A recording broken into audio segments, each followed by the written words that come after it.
Well, one North Texas dad was actually locked up for doing that to his 12-year-old daughter, and today he faced trial in Dallas County. It's a case that went so far, this father tells us he may file a civil rights complaint. News 8's David Goins joins us with more on that story. David? John, Dad is free tonight. He was found not guilty in this trial. The judge said there simply wasn't enough evidence for a jury to be able to convict him, so they dismissed that case. At this point, it is a bizarre case of mom versus dad with a child, a cell phone, and the Grand Prairie Police Department in the middle of all of it. That's not right. Cell phones connect us all, but for Ronald Jackson, this phone had the opposite effect, tearing a family apart. I have to separate myself from them. He's talking about his now 15-year-old daughter and her mom after he was cleared of criminal charges today for doing, well, Just like any dad would do, you catch your child sending bad messages on their phone, you take it from them. A few hours later, Grand Prairie Police showed up at his house asking for the phone. At that point, I decided the police don't interfere with my ability to parent my daughter. Mom, Michelle Steppi, sees it differently. As a mom, I am upset because, number one, the property belongs to me. She told jurors she called police after Dad took the phone away. It is a phone, but it's principle. I can't sit here and tell my daughter that it's okay for someone to take property from another person. Even if it's her dad?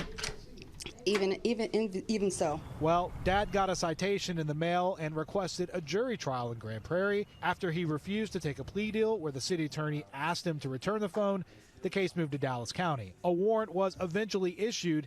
Jackson says he had no idea it was issued, and he was arrested.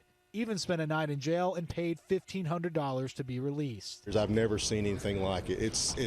You would think we were on the Jerry Springer show. At trial this week, the now teenager testified about her dad taking her phone. After prosecutors wrapped their case Tuesday morning, the judge ordered the jury to find Jackson not guilty, saying there wasn't sufficient evidence to prove a theft charge.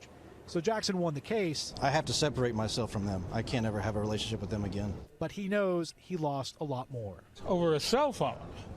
She's disowned her own father.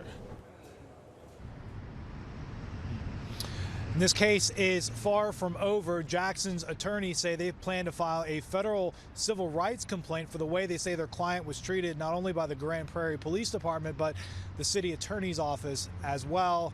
And yes, Dad still has that cell phone tonight. Live in Dallas, David Goins, Channel 8 News. All right, David. Well, as you might imagine, this story really got your attention on our Facebook page with more than 500 comments, almost 1,000 shares. I want you to take a look at this, give you some idea of what we're hearing from people. This is from Barbara Webb. A parent can't even be a parent now. Waste of taxpayer dollars. And she would never have another cell phone as long as she lived in my house. Here's I think it's Chaz Lance. It says, how did this even end up in court? He's the parent, she is not. What he says goes. Inappropriate text? Absolutely not. Phone privileges revoked. Good job, Dad. And then finally this one. This is abuse of the legal system. Cannot believe that they even let this go to court. The father should have been given a pat on the back, and if the mother was not backing him, she should have been fined. So tell us what you think. Look for the story on WFA on our Facebook page, and of course leave a comment.